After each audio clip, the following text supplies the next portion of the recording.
Hello and welcome back to paradise academy. तो चलिए friends, आज हम दूसरा सेट एमसीक्यू सेट डिस्कस करते हैं अपने स्टैटिस्टिक्स का। अगेन 22 क्वेश्चंस में आपको मोस्ट इंपॉर्टेंट यहाँ पे कराओगा। मोस्ट इंपॉर्टेंट क्वेश्चंस रहने वाले हैं from your examination point of view से। ठीक है गाइस, तो कुछ ट्रिक्स भी मैं आपको यहाँ पे बताऊंगा, कुछ ऐसे क्वेश्चंस भी आपको यहाँ पे दिखेंगे जो कि शायद आपने अभी तक न देखे होंगे ना पढ़े होंगे। लेकिन अगर आपने मुझसे फाइनेंस अकाउंट्स असिस्टेंट में पिछली बार पढ़ा हो या इस बार पढ़े हो तो डेफिनेटली आपको सारे क्वेश्चन सॉल्व होने चाहिए। सो गाइज, आपने अगर पहली बार यूट्यूब चैनल पर आए हो तो इस चैनल को सब्सक्राइब करना, और उसके अलावा अगर मुझसे पेड में पढ़ना चाहते हो तो लिंक डिस्क्रिप्शन में मिल जाएगी। ये वाली एप्लीकेशन डाउनलोड करना, पैराडाइज एकेडमी। तो वहां से अब आप पूरा का पूरा एक्सेस कर पाओगे। ओके गाइज,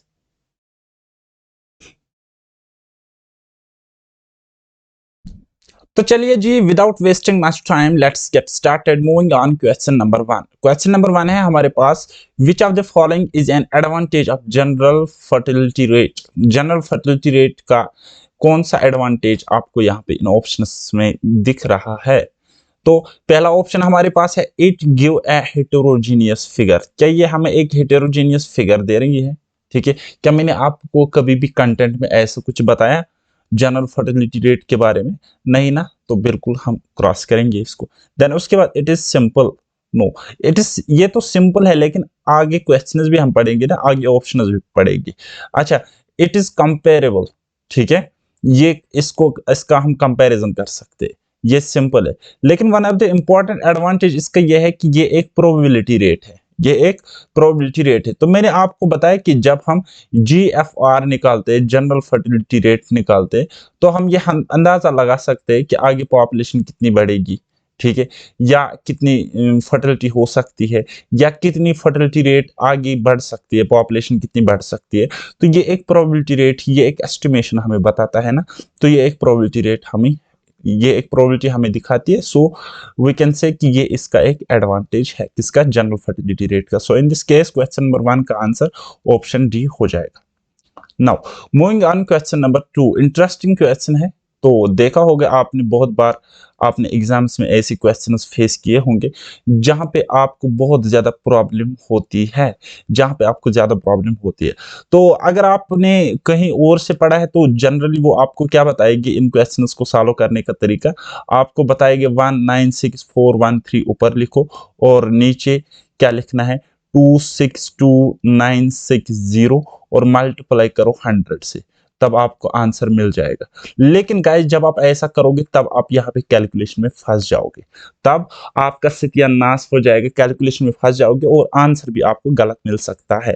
तो क्या करना है, कैसे इस क्वेश्चन को करना है, उसके साथ अब हम डील करेंगे गाइस। ओके जी, चलिए क्वेश्चन हमें क्या कह रहा है? If there were 196413 students in the final year of a secondary school in 2020, then the number of that cohort of students that started first year of secondary school was itna 26290 262,960। Calculate retention rate.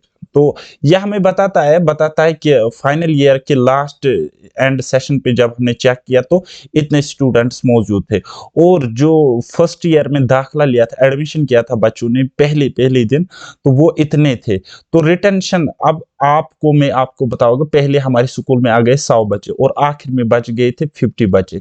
तो ये 50 क्या है? ये retention, ये बच्चे वैसे जिन्होंने retention किया है यहाँ पे स्कूल में। तो हमें रिटेंशन रेट निकालनी पड़ेगी गाइज। तो उसके लिए आप क्या करोगे? 196413 ऊपर लिखोगे और नीचे आपको क्या लिखना है? 262960 और मल्टीप्लाई करना है 100 से। क्या करना है बेटा?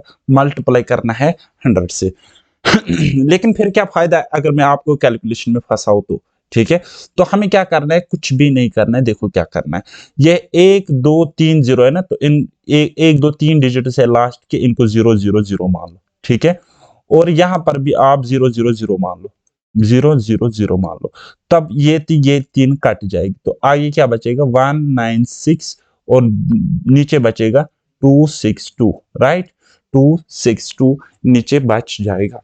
ओके, तो अगर मैं इसका थोड़ा सा आसान करोगे तो मैं यहाँ पे 4 लगाऊंगा ताकि 4 से ऊपर नीचे कट जाएगा, तो ये भी कट जाएगा, ये भी कट जाएगा, तो कितना बचेगा 4 से जब हमने कैंसल आउट किया तो 49 अपॉन अपॉन 66, 49 अपॉन 66। अब ये परसेंट के हिसाब से बनाना है ना, परसेंट के हिसाब से, लेकिन यहाँ पे तो 66 है, यहाँ पे 100 बनाना है, तो कैसे बनाएंगे 100, 3/2 से मल्टीप्लाई करेंगे, तो ऊपर भी हम 3/2 से मल्टीप्लाई करेंगे। तो जब हमने 49 को 3/2 से मल्टीप्लाई किया बेटा, तो वो हमें लगभग कितना मिलेगा, अब आप यहाँ पे 49 नहीं 50 मान लो, 50 अगर हम इसको मान लेंगे, तो जब आप काटोगे तो वो 75% के अप्रोक्सीमेट आंसर हमें मिलेगा, अप्रोक्सीमेटली 75% के इक्वल मिलेगा। तो 75% के नजदीक हमें एक ही ऑप्शन दिख रहा है, तो टिक करोगे, ठीक है। तो ये रहता है गाइस अप्रोच, ऐसी आपकी अप्रोच रहनी चाहिए एग्जाम में, कम से कम आपको कैलकुलेशन में फंसना है। ओके, चलिए जी, next question. Binary type qualitative data is also terms as dash dash classified. जहां पे बाइनरी टाइप, बाइनरी मतलब आपने पढ़ा होगा बाइनरी नंबर सिस्टम, या बाइनरी आपने कुछ भी पढ़ा होगा, बाई मतलब होता है बेटा टू, बाई मतलब होता है टू, तो बाइनरी मतलब हो गया टू नंबर सिस्टम, यानी कि इसमें क्या होता है 0 एंड 1, तो क्या होता है इसमें यस और नो, ठीक है। यस में मैंने आपको बताया कि ये क्या होता है प्रेजेंस, और नो मीन्स होता है बेटा एब्सेंस, ठीक है। और ये एब प्रेजेंस एंड एब्सेंस तो मैंने आपको कहाँ पे पढ़ाया है, थ्योरी ऑफ एट्रीब्यूट्स में पढ़ाया है। तो ये presence of attribute, absence of attribute, तो मैंने किस क्लासिफिकेशन में मैं आपको बताया है, ये मैंने आपको बोला है डिकोटोमस क्लासिफिकेशन में, डिकोटोमस क्लासिफाइड डेटा में, ठीक है। तो guys dichotomous will be the correct answer. तो इस तरीके से आप देख सकते हो कि डायरेक्टली क्वेश्चन नहीं पूछा जाता है, लेकिन अगर आपके कंसेप्ट पे क्लियरिटी है तब आप इजीली क्वेश्चंस को सॉल्व कर सकते हो, राइट। चलिए जी, नेक्स्ट क्वेश्चन प्रोबेबिलिटी पर बेस्ड है। शायद ही आप लोगों ने ऐसे क्वेश्चंस पढ़े होंगे, लेकिन लास्ट ईयर भी मैंने कहा था कि स्टैटिस्टिक्स में प्रोबेबिलिटी का अप्रोच थोड़ा सा हमें और सीखना पड़ेगा एज कंपेयर टू मैथ्स, ठीक है। आपने मैथ्स के एंगल से स्टैटिस्टिक्स को पढ़ा और बाद में आप क्वेश्चंस में फंस गए जैसे के टाइम, लेकिन फाइनेंस के टाइम इजी क्वेश्चन आ गया था, लेकिन हो सकता है ऐसा क्वेश्चन आपको दिखे अगली बार या अब की बार, तो हम किस तरीके से उसको टैकल करेंगे। हमें क्वेश्चन कहता है x and y are independent events such that probability of y is equal to 0.3, probability of x union y is equal to 0.6, then what is the value of probability of x, probability of x का value हमें निकालना है। तो guys जब हमें probability निकालनी होती है दो इंडिपेंडेंट इवेंट्स की, तो हम उसमें फॉर्मूला लिख सकते हैं। हमारे पास जो फार्मूला होती है बेटा, हमारे पास फार्मूला होती है probability of x union y is equal to probability of x plus probability of y minus probability of a intersection x intersection y, x intersection y। अगर आपने मुझसे पढ़ा है पेड बैचेस में तो मैंने ये वहां पे करवाया है ये क्वेश्चन, ठीक है। तो कोई तकलीफ नहीं होनी चाहिए। देन गाइस जब हम इसको ये लिख सकते हैं, तो probability of x union y is nothing but 0.6 is equal to probability of x हम इसी तरीके से लिखते हैं, प्रोबेबिलिटी ऑफ y हमारे पास क्या है 0.3 है, ठीक है, minus probability of x intersection y, बेटा ये होता है बराबर, ये जो आपको दिख रहा है ना, ये बराबर होता है probability of x into probability of y। कब, जब आपका क्या होगा इंडिपेंडेंट वाला केस होगा। सो हम लिख सकते हैं ये 0.3 को यहाँ शिफ्ट करेंगे, सो हम लिख सकते हैं 0.6 minus 0.3 is equal to probability of x minus probability of x into probability of y is what 0.3। So बेटा यहाँ पे हम लिख सकते हैं 0.6 से 0.3 सब्ट्रैक्ट करेगी तो क्या रहेगा 0.3 is equal to probability of x minus, ठीक है। यहाँ पे प्रोबेबिलिटी ऑफ x अगर हम कॉमन निकालेगी, p ऑफ x अगर हम कॉमन निकालेंगे तो अंदर हमारे पास क्या बचेगा, देखो p ऑफ x इंटू 1 कितना होता है p of x minus p of x into 0.3 कितना होएगा, वो होएगा p ऑफ x और 0.3 यानी कि इसके बराबर। तो अब आपको समझ में आ गया ना, मगज में आ गया ना मैंने क्या किया, हाँ जी आपको समझ में आया होगा।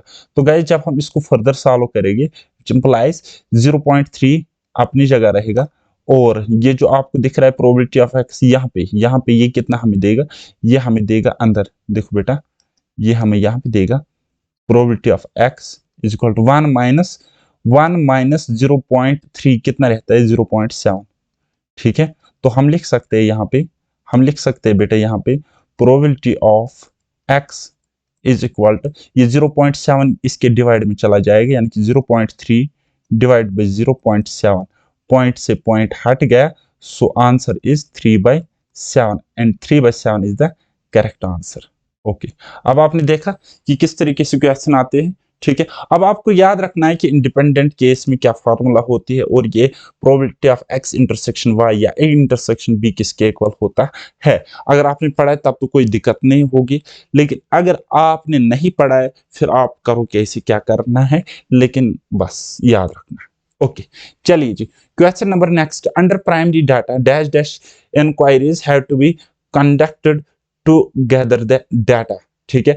जो प्राइमरी डाटा मेथड होता है, प्राइमरी डाटा कलेक्शन मेथड होता है, ठीक है, जब हम इंक्वायरी करते हैं, लेकिन हम कौन सा डाटा वहां पे कलेक्ट करते हैं, हम फ्रेश डाटा कलेक्ट करते हैं, ठीक है। हम ग्राउंड लेवल पे जाते हैं और फ्रेश डाटा हम कलेक्ट करते हैं, ठीक है, अपनी इन्वेस्टिगेशन के द्वारा। Next question, dash dash is broadly thought of as the movement of individuals, groups or population seeking to make relatively permanent changes of residence।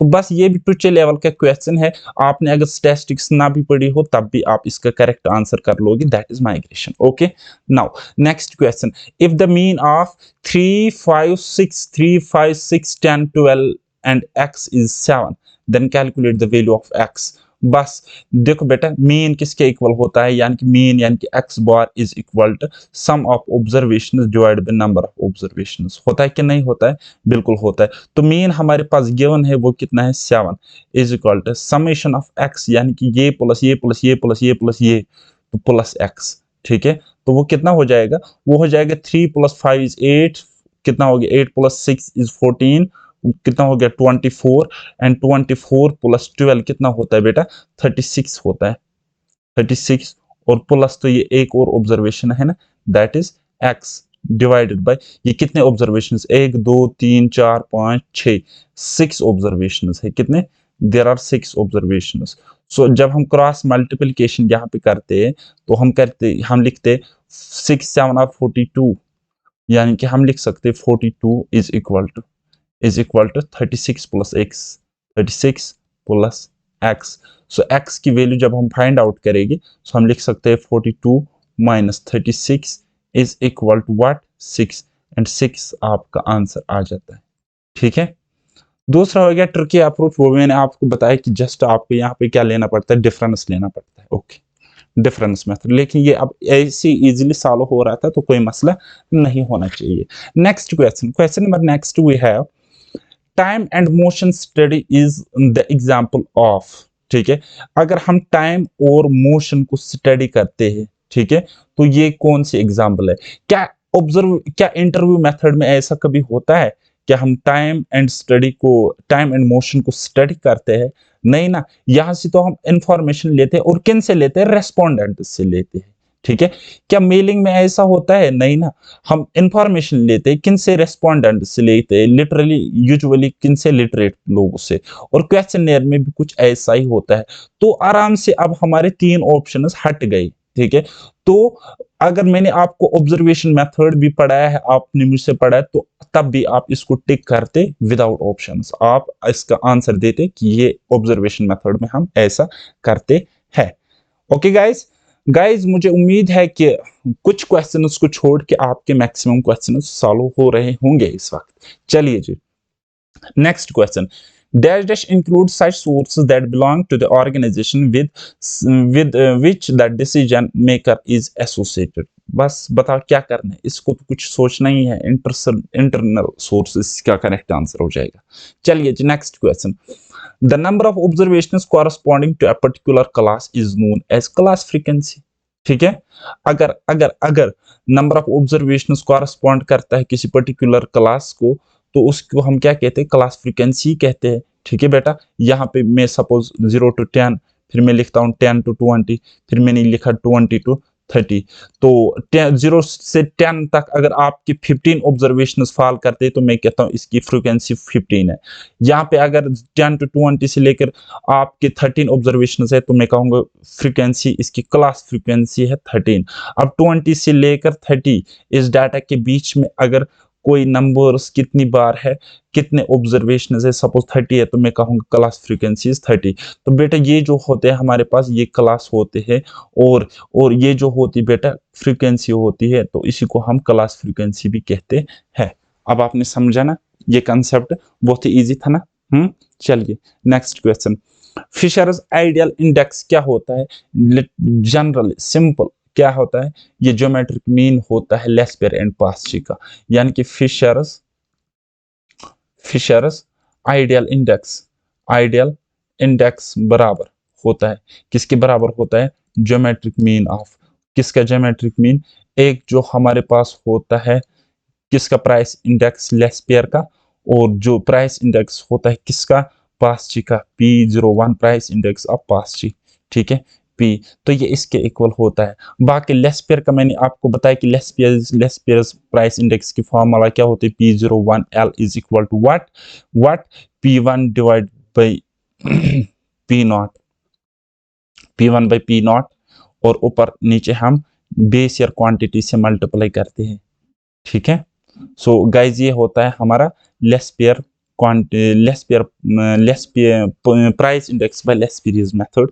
तो इसी तरीके से पास चीज का भी अब आप देख सकते हो, राइट।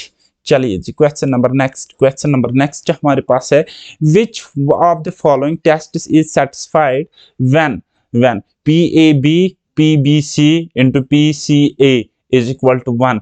तो जस्ट ये आपको क्या दिख रहा है? अगर ये दो होते तो हम कहते this is time reversal test, लेकिन यहाँ तो 3 है, और बेस ईयर करंट ईयर हमारा यहाँ पे चेंज हो रहा है, और बेस ईयर कभी ए हमारे पास बेस ईयर है, कभी ए हमारे पास यहाँ पे करंट ईयर है, ठीक है गाइज। तो अब आप यहाँ पे समझ सकते हो कि ये कौन सा टेस्ट है बेटा? This is circular test. और सर्कुलर टेस्ट जो होता है बेटा, सर्कुलर टेस्ट को हम कहते हैं extension of time reversal test. Getting my point? Next question we have, the dash is that value in a series of observation which occurs with greatest frequency। तो मैंने आपको कहा कि मैक्सिमम फ्रीक्वेंट वैल्यू, अगर किसी मैक्सिमम फ्रीक्वेंट वैल्यू अगर कहीं पे ऑब्जर्वेशंस में होते तो उसको कहते बेटा मॉडल वैल्यू, उसको हम कहते हैं मॉडल वैल्यू, या हम कहते हैं उसको बेटा मोड। क्या कहते हैं? मोड कहते हैं।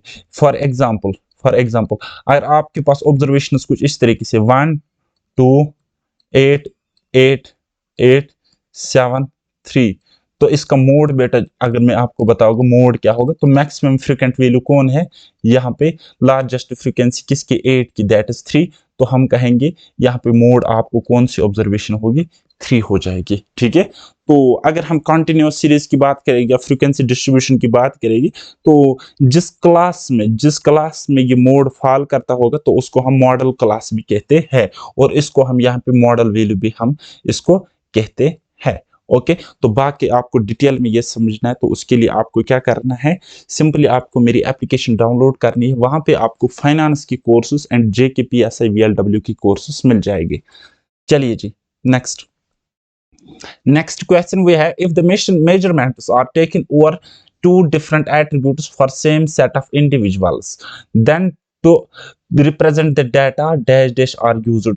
तो अगर आपके पास दो डिफरेंट अलग अलग एट्रीब्यूट्स है, तो उसको दिखाने के लिए, डाटा को रिप्रेजेंट करने के लिए हम कौन सा टेबल यूज करते हैं? तो उसको हम कहते हैं कंटिंजेंसी टेबल। सो गाइस, मैंने आपको कंटिंजेंसी टेबल पढ़ाया है, तो मैंने आपको पहले ही बताया है क्या होता है यहाँ पे हमारे पास होता है ए अल्फा, यहाँ पे होता है हमारे पास सपोज बी बीटा, ठीक है, एक मिनट, बी बीटा, देन इस तरीके से हम यहाँ पे कंटिंजेंसी टेबल बनाते हैं बेटा, ठीक है ना, इस तरीके से ये कुछ इस तरीके से, राइट। तो फिर हम उसी अकॉर्डिंग डाटा लिखते वगैरह वगैरह करते, कैलकुलेशन करते। तो यहाँ पे हमारे पास होता है टोटल, यहाँ पे हमारे पास होता है एन, तो यहाँ पे हमारे पास आता है ए इज इक्वल टू वाट, यहाँ पे अल्फा इज इक्वल टू वाट, यहाँ पे बी इज इक्वल टू वाट, और यहाँ पे हमारे पास आता है बीटा इज इक्वल टू वाट। कहाँ पे? यहाँ पे, ठीक है। तो इस तरीके से यह हमारे पास होता है कॉन्टिजेंसी टेबल, जिसको किसने दिया है? कार्ल पियर्सन ने। कार्ल पियर्सन ने इसको डेवलप किया है, दिया है, गिवन गिवन मतलब किया है। ओके, चलिए जी, question number next we have data which were collected earlier for purpose other than present investigation are known as. देखो, कोई डाटा है, उसको किसी और पर्पस के लिए पहले कलेक्ट किया गया था, लेकिन अब हम उसको कलेक्ट कर रहे हैं, तो उसका मतलब वो सेकेंडरी डाटा होता है। ठीक है, कितना इजी क्वेश्चन है। चलिए next question, calculate median from the following data. Median आपको इसमें कैलकुलेट करना है। सो गाइज, एक तो आपका होता है फॉर्मूला अप्रोच, एक आपका होता है इसमें, क्योंकि ये कंटिन्यूअस सीरीज है, कंटिन्यूअस डिस्ट्रीब्यूशन, फ्रीक्वेंसी डिस्ट्रीब्यूशन है, एक तो आपका फार्मूला अप्रोच होता है जो आप नहीं करोगे। तो फिर आप किस तरीके से करोगे? चूंकि चुनाच मैंने आपको मीडियन कहा था, मीडियन क्या कहा था? मीडियन एक पोजिशनल वैल्यू होती है, एक पोजिशनल एवरेज होती है, राइट। पोजिशनल एवरेज होती है, और ये डाटा को दो इक्वल पार्ट्स में डिवाइड करता है सेंटर में। सो आपको क्या करना है? आपको सिंपली करना है, यहाँ पे n निकालना है, n डिवाइड बाई 2 करना है। ठीक है, तो कितना ये सम होता है? 30 प्लस 50 प्लस 80 प्लस 40, तो कितना होएगा? 30 प्लस 50 80 हो गया 200। सो आपको क्या करना है? 200 डिवाइड बाई 2 कितना आता बेटा? 100 आ गया ना। ठीक है, ये 100 आ गया। ओके, तो अब देखो आपको क्या करना है, 100 कहाँ तक आता है? तो 30 प्लस 50 कितना हो गया? 80, 80, 80, 80, और प्लस यहां से ये जो 80 आपको है ना, तो इसको हम लिख सकते हैं 20 प्लस व्हाट? 60। 20 प्लस 60 लिख सकते हैं ना? लिख सकते हैं कि नहीं लिख सकते? यानी कि 100 आपको यहां तक आता है। कहां तक आता है? यहां तक, इस क्लास में। तो इस क्लास से जाएगी, और जो यहाँ पे फॉल करती होगी इस क्लास इंटरवल में, वही आपका आंसर होगा। तो इस क्लास इंटरवल में आपका एक ही ऑप्शन फॉल करता है, तो ये आपका आंसर हो जाएगा। अगर आपको और ज्यादा क्लियर होना पड़ेगा, अगर आपको और भी ज्यादा नजदीक, और भी आपको एक्यूरेट निकालना पड़ेगा, तो क्या करोगे? देखो बेटा, यहाँ पे ये 80 आपको दिख रहा है ना, ये 80 आपको दिख रहा है ना, तो 80 को डिवाइड किया गया है, लिया गया है, 80 में से 20 लिया गया है। टोटल ये 80 था, यानी कि 20 पार्ट, 80 में से 20 पार्ट लिया गया है, यानी कि 1/4 पार्ट लिया गया, 1/4 पार्ट लिया गया है। तो इसी तरीके से हम यहाँ पे डिफरेंस निकालेंगे बेटा, यहाँ पे हम डिफरेंस निकालेंगे, वो कितना है? 25। सीधा हम ले लेंगे, सीधा हम लेंगे 25 का ले लेंगे 1/4 पार्ट, वो कितना रहता है बेटा? 6.25। तो ये 6.25 हम ऐड करेंगे किसके साथ? इस 50 के साथ, प्लस करेंगे 50, तो कितना मिलेगा? 56.25। इतना आप तब करोगे, इतना सब कुछ आप तब करोगे जब आपके पास ऑप्शंस बहुत ज्यादा क्लोज होंगे। लेकिन क्या आपको दिख रहे हैं यहाँ पे ऑप्शंस क्लोज क्लोज है? नहीं ना। ये ट्रिक आपको दुनिया में अभी तक कोई नहीं बताएगा, मेरा दावा है आपसे, कोई भी नहीं बताएगा। आप यूट्यूब पे जाओ, गूगल पे जाओ, बुक्स में देखो, कहीं पर भी देखो, कहीं से भी आपको ये ट्रिक देखने को नहीं मिलेगी। क्योंकि ये ट्रिक, इसके लिए दिमाग लगता है बेटा। ये मैंने फॉर्मूला को एक्चुअल में खोला है, ठीक है। ये जो मैं आपको ऊपर से इस तरीके से टोटल करके आता हूं, तो ये तो क्युमुलेटिव फ्रीक्वेंसी के अप्रोच में लगा रहा हूं यहाँ पे, ठीक है। तो चलिए, खैर छोड़िए इन बातों को, आप बस इस ट्रिक को आप याद रख लीजिएगा, बाकी कुछ भी नहीं करना है। ये हर एक क्वेश्चन पे एप्लीकेबल रहेगी। ओके, चलिए question number next, in a dash dash 2 और मोर कैरेक्टरिस्टिक्स आर शोन। कहता है कौन से टेबल में हम दो से ज्यादा कैरेक्टरिस्टिक्स को दिखा सकते हैं। सिंपल टेबल में तो ऐसा नहीं होता है, स्पेशल पर्पस टेबल तो ऐसा नहीं होता है, जनरल पर्पस टेबल वो भी तो ऐसा हमें कुछ नहीं कह रहा। सो सिंपली हम इसको आंसर करेंगे, टिक करेंगे, क्या कॉम्प्लेक्स टेबल में ऐसा होता है। ठीक है, चलिए जी, लास्ट क्वेश्चन या नेक्स्ट क्वेश्चन हम देख सकते हैं, dash dash questionnaire is the one in which the purpose of the research is obvious from the question posed. तो बस ये कुछ नहीं करना है, बस आपको मैंने पढ़ाया है डिसगॉइज्ड क्वेश्चंस क्या होते हैं, अनडिसगॉइज्ड क्वेश्चंस क्या होते हैं, ठीक है। तो बस सिंपली अब आपको आंसर भी दिख रहा होगा, option D is correct answer, right. अब नेक्स्ट क्वेश्चन जो आया है ये हमारा आया है based on Bayes theorem, based on Bayes theorem, जो कि अगेन आपको अभी तक किसी ने नहीं पढ़ाई है हमारे यूट्यूब पर, ठीक है। लेकिन यहाँ से क्वेश्चन आगे है और रिपीटेडली आगे है, और हालांकि मैंने लास्ट ईयर बताया था कि Bayes theorem, complementary theorem of probability वगैरह वगैरह, एडिशन थ्योरम वगैरह, ये चीजें पढ़ के जाना, और वहां से क्वेश्चन आ गए हैं। अभी आपका सीबीटी मोड में एग्जाम होना है, तो हो सकता है यहाँ से आपको क्वेश्चन देखने को मिले, ठीक है। और अगर यहाँ से क्वेश्चन आ गया, that will be deciding factor बेटा, क्योंकि वही बच्चे, कुछ बहुत ही कम बच्चे उस क्वेश्चन को अटेम्प्ट कर पाएंगे। मुझे नहीं लगता है 50 स्टूडेंट से ज्यादा उस क्वेश्चन को अटेम्प्ट कर पाएंगे। तो ये स्कोरिंग रहने वाले, ऐसे क्वेश्चन बहुत ही स्कोरिंग डिसाइडिंग फैक्टर रहने वाले बेटा। चलिए, मैंने बेस थ्योरम आपको डिटेल में पढ़ाया है अपनी पेड बैचेस में, तो लेकिन यहाँ पे मैं आपको सिंपली बताऊंगा किस तरीके से हम डील करेंगे, शॉर्टकट में किस तरीके से हम इसको सॉल्व करेंगे। ओके, कह रहा है a boy is known to speak truth 2 out of 3 times. कहता है एक बॉय, एक लड़का सच बोलता है, ये ट्रुथ बोलता है, स्पीक ट्रुथ, क्या 3 में से 2 बार ये सच बोलता है। तो अब आप मुझे बताओ नॉट ट्रुथ कितने बार बोलता होगा, ठीक है, यानी कि झूठ कितने बार बोलता होगा, नॉट ट्रुथ, वो होगा 1 - 2/3, दैट इज 1/3, क्योंकि इन दोनों का ऐड आपको 1 के इक्वल मिलता है, ठीक है। This is complementary probability, right. चलिए जी, फिर ही throws a dice and reports that it is 3। वो एक डाइस को थ्रो करता है। डाइस के कितने होते हैं बेटा, डाइस के होते हैं 6 साइड्स, 6 साइड्स होते हैं।